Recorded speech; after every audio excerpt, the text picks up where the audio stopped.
LeBron James has completed his 20th season of playing some of the highest level of basketball anyone in human history has ever witnessed, definitively living up to every torturous bit of hype and criticism since day one. The kid from Akron's become a 4-time NBA champion, a 4-time Finals MVP, a 4-time regular season MVP, a 19-time All-Star, a 13-time All-NBA first-team player, making 19 total All-NBA teams, 5 All-Defensive first teams, 6 All-Defensive teams in total, a Rookie of the Year trophy, an NBA scoring championship, an NBA assist championship, and is not to mention the NBA's all-time leading scorer who's broken record on record across all statistical categories in 3 separate decades. In layman's terms, he's a physical specimen that will be scientifically examined for generations to come.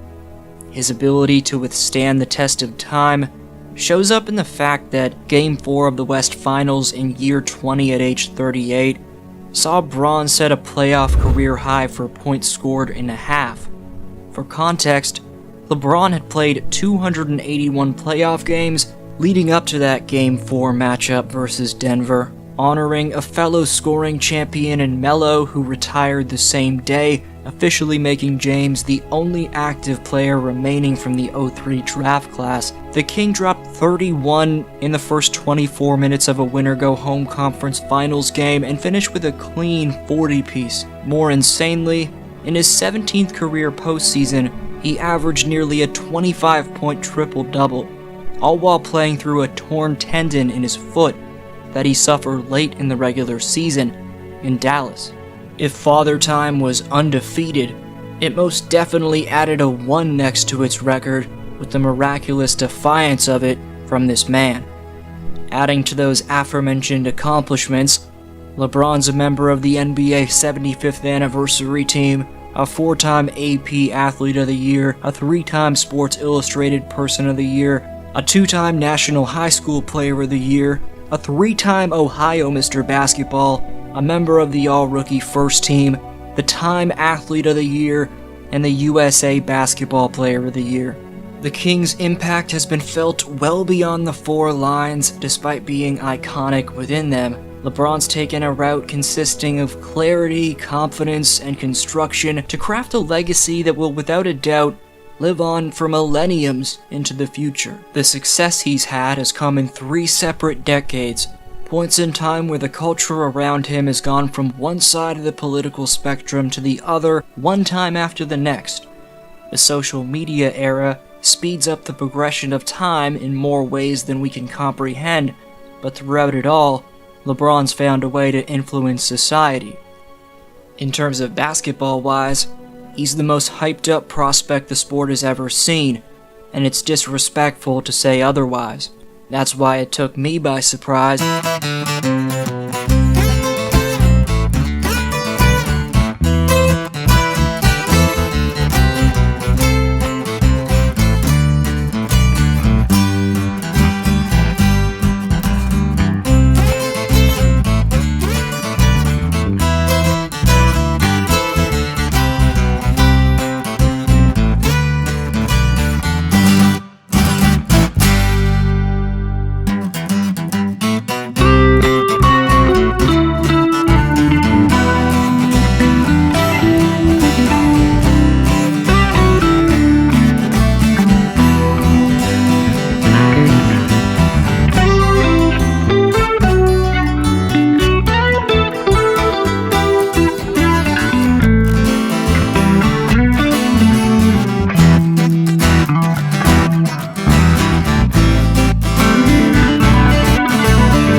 in terms of how LeBron lived up to the pressure he faced at the very start of his career, but more ruthless hype and criticism would follow him into the second wave of his journey when he went on ESPN to announce his decision to leave Cleveland and take his talents to South Beach. The answer to the question everybody wants to know. LeBron, what's your decision? In this fall, man, this is very tough. In this fall, I'm going to take my talents to South Beach and join the Miami Heat. Fans in Cleveland were burning his jersey all summer in 2010 when that decision was made. Fans in Miami were throwing parades waiting for his arrival.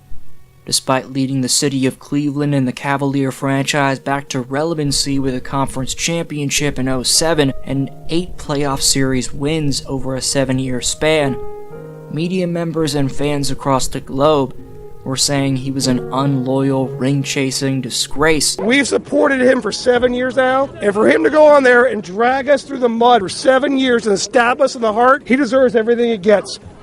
What would just happen was disgusting. The guy gave up in Game 3, and this is what he has to reward us with. He's one of our own.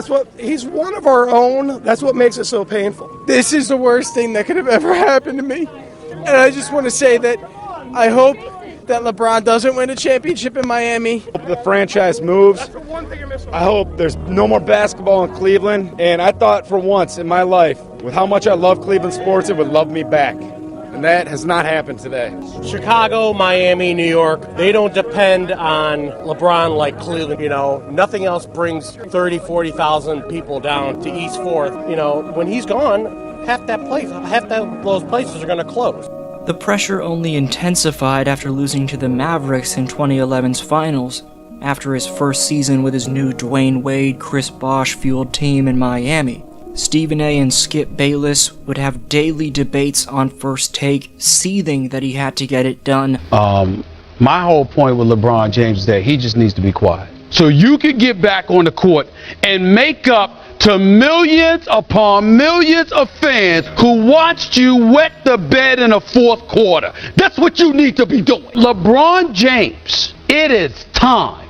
And the reason that I say it's time is because he's the one with the tattoo, the chosen one. He's the one with the King James, but his game has come up short time and time again. There's something about LeBron James that's really starting to alarm me. You got titles, King James, chosen one. None of the great guys, they shun all of that until they won a championship. It's like he wants to be crowned with no rings. You don't get to do that. Skip's been saying you gotta get it done. To lose in the finals the way that he did, and then to come out here with the smile on your face like that, the world is just beautiful. I don't understand it. Champions don't do that. Big fat smile on his face like, it's no big deal that we lost and I embarrassed myself in the NBA Finals. It's no big deal. I can't take it no more. Enough. I'm shocked. Enough. Skip, I'm shocked. Enough. Right Stephen A. You gotta Bayless. get it done. Stephen A. Bayless. Oh, don't say that. Oh, it is time. I'm tired of this man being celebrated. For what? We know you're great. How about winning? Win for once. Just win. Yeah. Just win, baby. A year later, in 2012's Eastern Conference Finals against Boston, after going down 3-2 and being forced to save Miami's season on the road in a hostile Boston environment against the Paul Pierce, Kevin Garnett, and Ray Allen stacked Celtics, LeBron would score 45 points on 19 for 26 made shots, 2 of 4 made triples, to go along with a monstrous 15 boards and 5 dimes. With a media frenzy getting ready to change his nickname from the Chosen One to the Frozen One in the blink of an eye, the clutch showing from James would ultimately go down as an all-time iconic playoff performance and ultimately save his legacy. The Heat would win Game 6 on the road in Boston and Game 7 back in Miami before taking care of Oklahoma City in a gentleman's sweep to secure LeBron his first ring and Finals MVP. A year later, in Game 6 of the 2013 Finals versus San Antonio, Chris Bosh's rebound and Ray Allen's dagger from the corner forced overtime, but lost in the shadows of that dramatic Game 6 ending was Game 7 of that series, which featured a performance just as clutch as the iconic Boston game a year prior. In a multi-sided winner-go-home affair during the NBA Finals, the biggest stage across all of sports, Miami found themselves up 90-88. With just over 30 seconds remaining, LeBron drained one of the clutchest, yet most forgotten daggers of his career. James pulls up, puts it in, 4-point lead! This ultimately secured LeBron and the Heat back-to-back NBA titles, as James had responded to the doubters yet again. Between his infamous return to Cleveland a year later in 2014, I love you, I'm back! And of course his time in Miami before that, the 2010s decade saw James rack up 3 championships, but more notably, qualify for the NBA Finals in a staggering 8 straight years. James would claim legitimate ownership over the Eastern Conference across 15 years of NBA service. Posey will defend. Oh! LeBron James with no regard for human life! Before parting ways to Los Angeles in 2018, where he'd ultimately lead the Lakers to a title in 2020, and most recently, help Anthony Davis fuel the purple and gold to an additional 2 playoff series wins, coming up 4 wins short of making his 11th career appearance in an NBA Finals in 2023. As LeBron now contemplates retirement, all that's left to be said is what a damn legendary last few decades it's been for the man. While we'd all like to see him go on for another decade given the high level he's still performing at, and given the fact that he just stated himself that he's better than potentially 95% of the league, if that's really all we've witnessed of the king, a slow clap is certainly in order.